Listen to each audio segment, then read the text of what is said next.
جو لوگ ایمان لائے اور نیک اعمال کرتے رہے اور نماز قائم کرتے رہے اور زکوٰۃ دیتے رہے تو ان کا اجر ان کے رب کے پاس ہے، اور ان پر نہ کوئی خوف ہوگا اور نہ وہ غمگین ہوں گے۔ اے ایمان والو، اللہ سے ڈرو، اور جو کچھ سود میں باقی رہ گیا ہے اسے چھوڑ دو، اگر تم سچے مومن ہو۔ اگر تم نے ایسا نہ کیا تو اللہ اور اس کے رسول کی طرف سے جنگ کا اعلان سن لو، اور اگر تم توبہ کر لو تو تمہارے اصل مال تمہارے ہی ہیں۔ نہ تم ظلم کرو اور نہ تم پر ظلم کیا جائے گا، اور اگر قرضدار تنگ دست ہو تو اسے مہلت دو یہاں تک کہ اس کے لیے آسانی ہو، اور اگر تم اسے معاف کر دو تو یہ تمہارے لیے بہتر ہے اگر تم جانتے ہو۔ اور اس دن سے ڈرو جب تم اللہ کی طرف لوٹائے جاؤ گے، پھر ہر شخص کو اس کی کمائی کا پورا پورا بدلہ دیا جائے گا،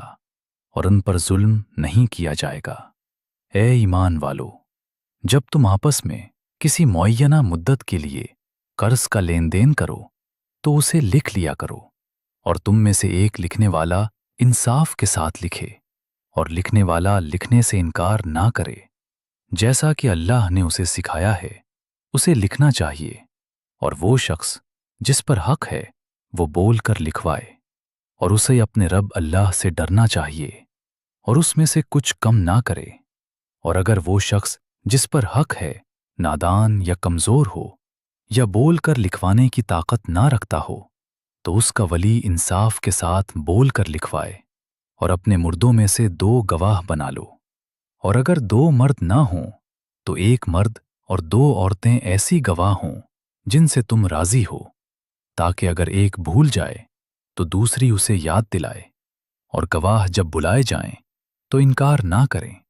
اور معینہ مدت کے لین دین کو چھوٹا ہو یا بڑا لکھنے میں سستی نہ کرو، یہ اللہ کے نزدیک زیادہ انصاف کی بات ہے اور گواہی کے لیے زیادہ مضبوط ہے، اور تمہارے درمیان شک پیدا ہونے سے بچانے کے لیے زیادہ مناسب ہے۔ ہاں، اگر تم آپس میں نقد لین دین کرو تو تم پر کوئی گناہ نہیں، اگر تم اسے نہ لکھو، اور جب خرید و فروخت کرو تو گواہ بنا لیا کرو، اور نہ لکھنے والے کو تکلیف پہنچائی جائے اور نہ گواہ کو۔ اور اگر تم ایسا کرو گے تو یہ تمہاری نافرمانی ہوگی، اور اللہ سے ڈرو، اللہ تمہیں سکھاتا ہے اور اللہ ہر چیز کو خوب جانتا ہے۔